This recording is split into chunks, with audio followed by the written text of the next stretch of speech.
Happy Diwali, everyone. It's a great time of the year to be with you, and we're glad for this opportunity as well, even as you spend time with family and friends. Here we are on this edition of India Tonight. It's a great evening. Our entire family here at ET Now wishing your family love, light, and lots of laughter over this Diwali weekend.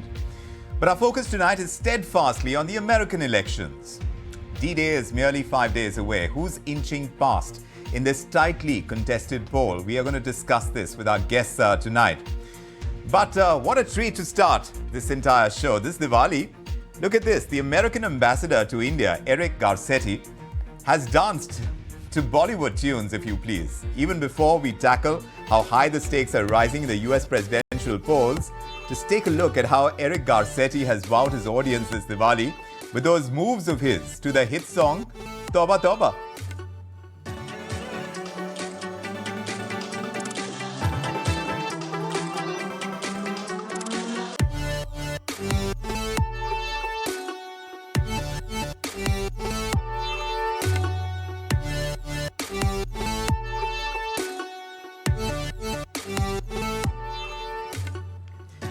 It's not every day that you get to see an ambassador, a diplomat, a career diplomat taking the stage and wowing his audience.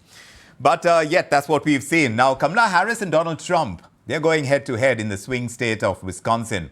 This is happening just days before the U.S. citizen is going to cast his and her vote for the next president of the United States. Kamala Harris, of course, trying to woo the swing voters, reiterating her speech in Washington. While Republican candidate Donald Trump has taken a ride in a garbage truck. He's worn that neon jacket. You can see him wearing that vest. And this was during his rally. In his speech, he blamed both President Biden and Vice President Harris for multiple geopolitical conflicts going on in the world and how it could have been avoided with a different president. Just listen to what he said there. Joe Biden's comments were the direct result of Kamala's decision to portray everyone who isn't voting for her, which is a lot of people, as evil and subhuman.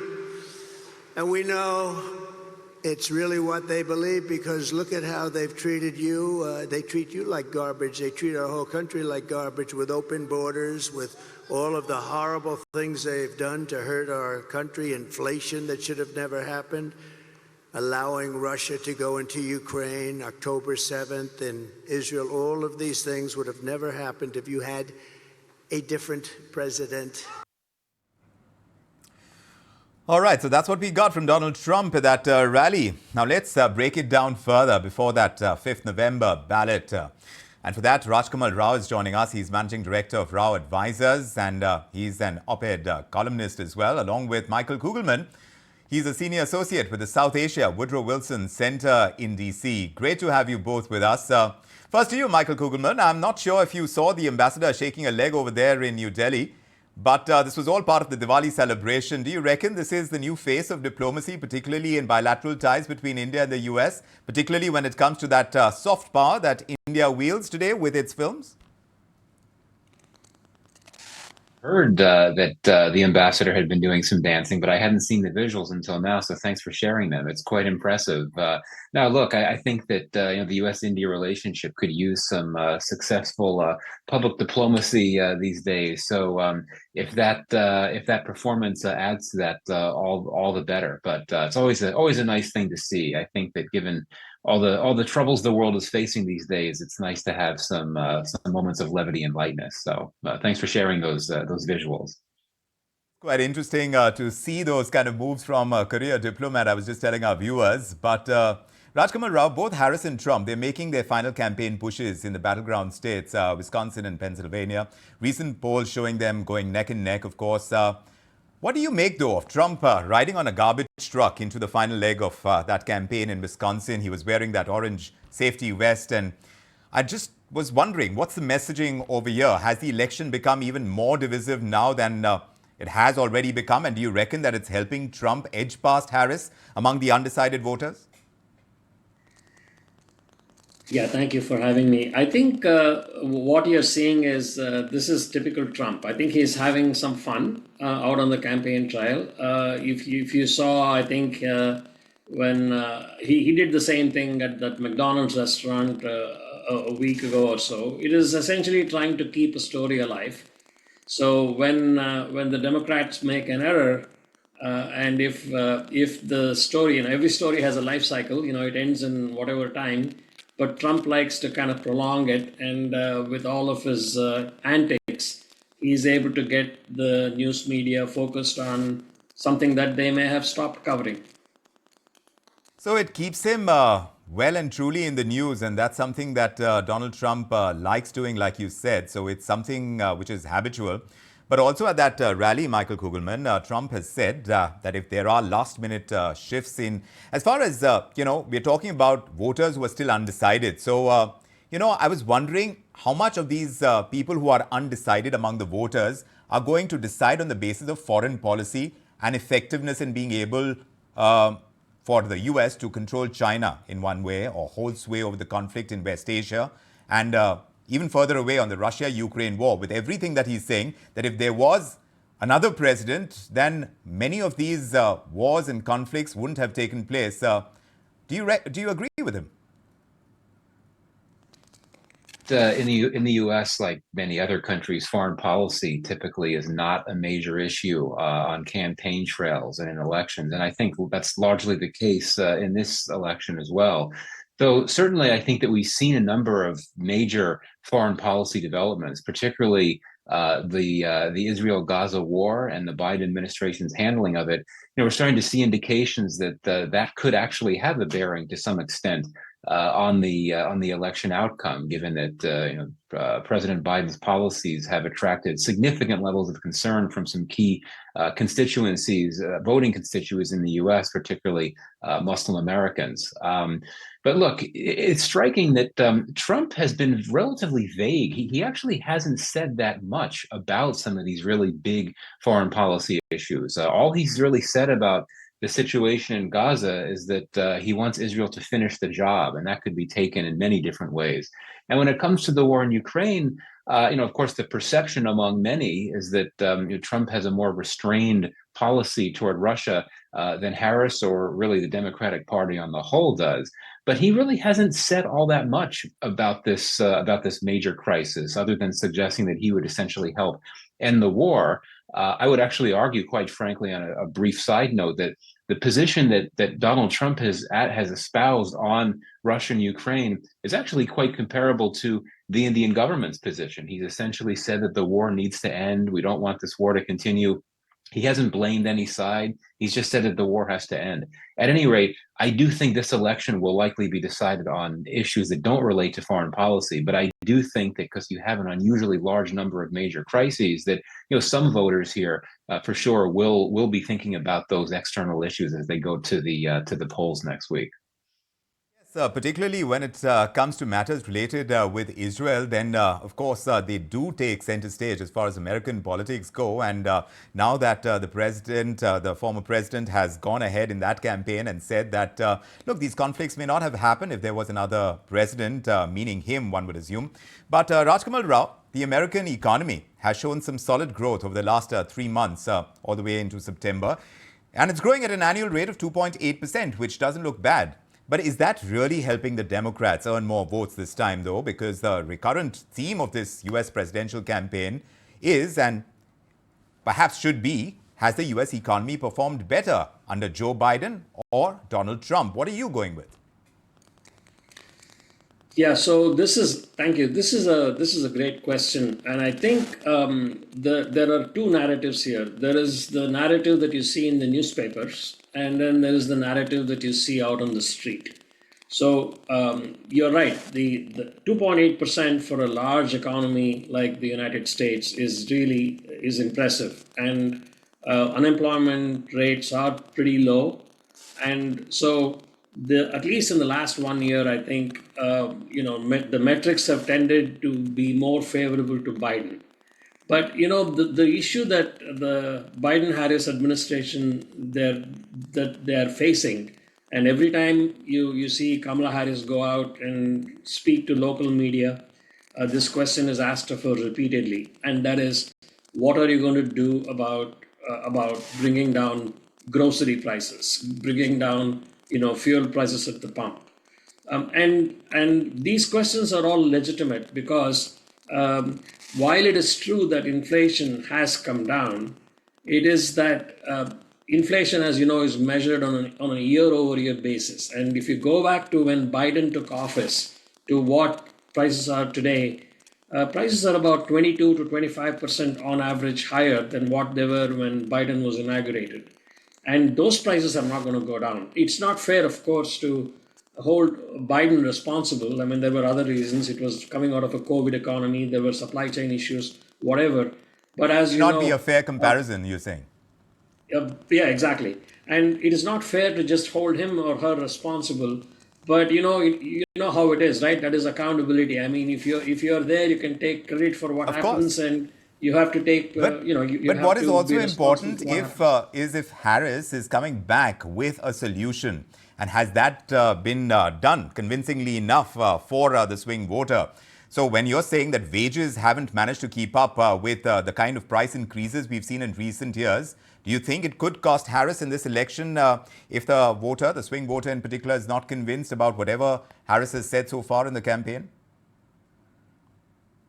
I think the economy is going to be this election is going to be decided on three things. One would be the open borders, the immigration issue, the economy, and maybe to a little extent, the foreign wars.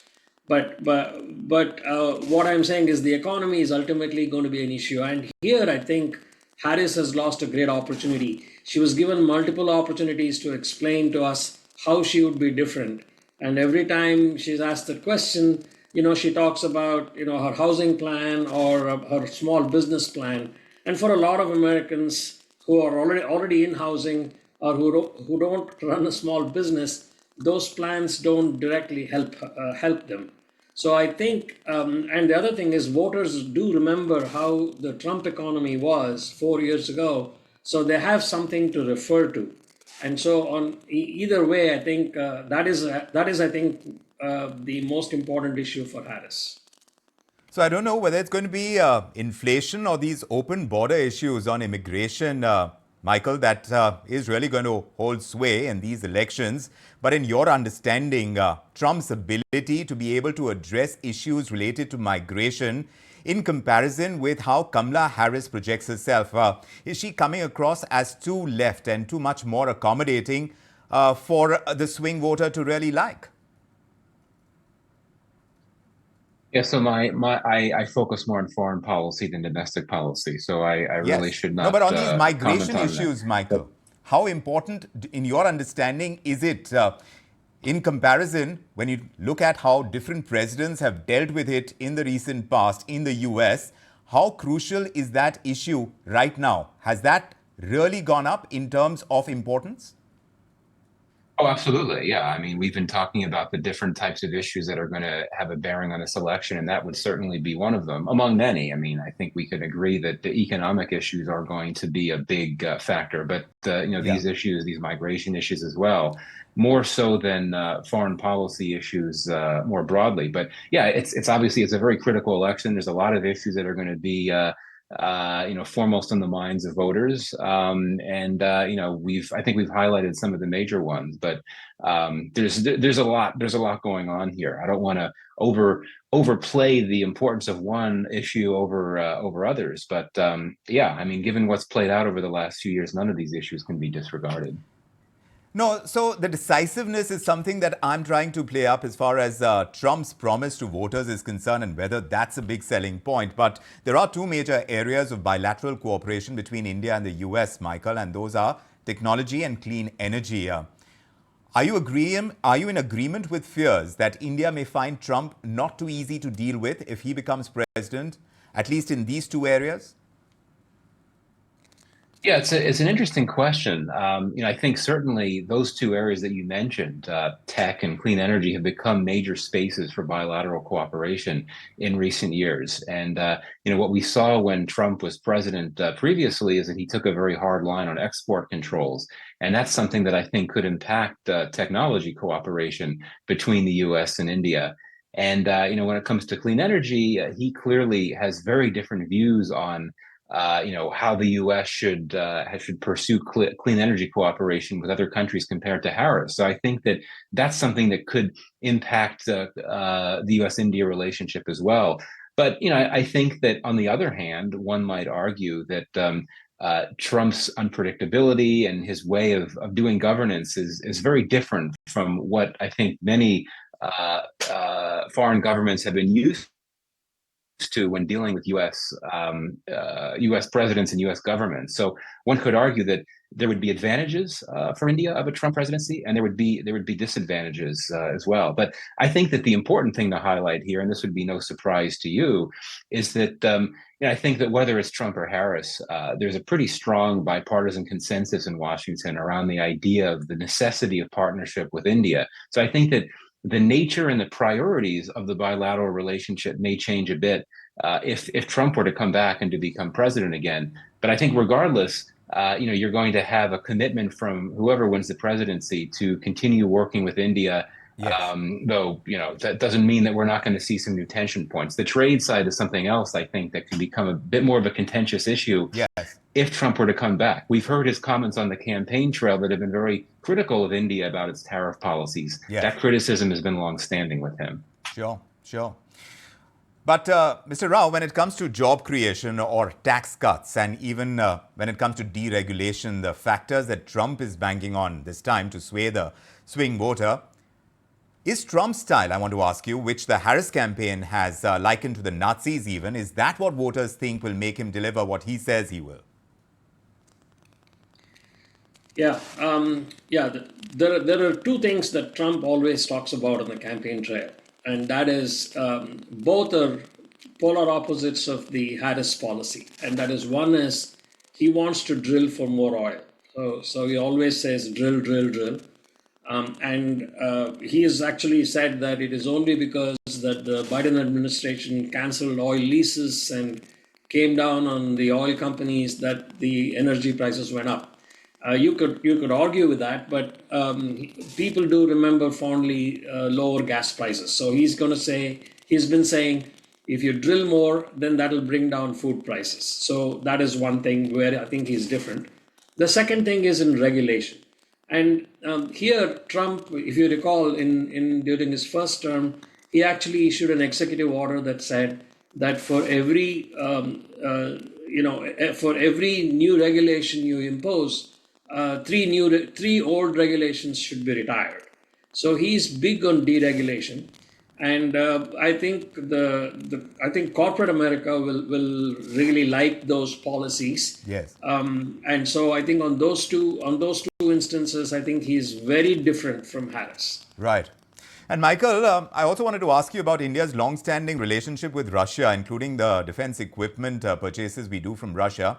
That has been a sticky point in bilateral relations with the US. How do you see that being handled differently between a Trump and a Harris, very quickly, if I may ask? Right. I mean, the conventional wisdom is that Trump would not be as hard on India as perhaps as Democrats have been or had been once the war began, just because Trump's view on Russia is a bit more restrained. That's what one could assume, but one never knows, right? I mean, he is unpredictable. We saw when he was previously president that he suggested a willingness to work with Russia, but we don't necessarily know if he would do that this time. But if conventional wisdom is correct, and he takes a more restrained position on Russia, I actually think that his return to the presidency could benefit U.S.-India relations in the sense that one of the more contentious issues, the Russia factor, would not be that minefield for U.S.-India relations that it has been over the last few years. Right. Yes, indeed. But also in passing, I want to quickly ask Mr. Rao, as the first female South Asian vice president, as far as Harris and her chances are concerned, I'm just wondering if all these factors, when she's considered a South Asian, does it feed into existing biases in certain voter segments, especially among the swing voters this time? Yeah, that's a great question. I think the South Asian community, and as I travel around the country, and I'm South Asian myself, so the South Asian community is really, especially the women, are really excited about a potential Harris presidency because it is a trailblazing candidacy, So definitely yes. The issue, of course, has been that Kamala Harris has not really run as a South Asian. She has preferred to run more as a black person. For instance, she has never appeared in front of an Indian media organization or anything like that. And we have tried to reach out to her, and this hasn't happened. Yes. So the thing is but definitely, at least in the Bay Area, which largely helped her win her United States Senate seat in 2016 with pocketfuls of cash. I think there is a lot of pride amongst the South Asian community. Right. The other point I want to make here also is one where I think Kamala, since we're talking about advantages here, I think Harris has has distinctive points, advantageous points when it comes to the issue of abortion. Right. And she has taken a very liberal position, and a lot of the first or second generation South Asian Yes. women and the young women, they like that a lot more than I live in Texas, and Right. Texas has extraordinarily strict abortion laws. That's right. In fact, I was in Houston last Friday, and I was surprised to see that Kamala Harris was in Houston 10 days before the election. And I asked myself, what is she doing in Texas, of all places, that has Trump leading by 6 points? Correct. But that is what she was doing. Houston is a liberal enclave along Right. with Austin and Dallas. And she was and she had Beyonce on. And essentially, they were all trying to drive home this abortion point. I think on Yes. abortion, Yes. that's a winning issue for her. That's right. So with women voters in the US this time, perhaps that can be a big one that would play out. Of course, several factors at play, and we've been discussing a few of them, and we're not too far away from D-Day. We will keep tracking the American elections and everything that's at stake, also because of the close bilateral ties that India has with the US already, and of course what can be hoped to achieve with a new administration over there. It's a pleasure having you with us, Rajkamal Rao and Michael Kugelman. Thank you for joining us with your perspective on India tonight here on ET Now. A happy Diwali to you both. Happy Diwali.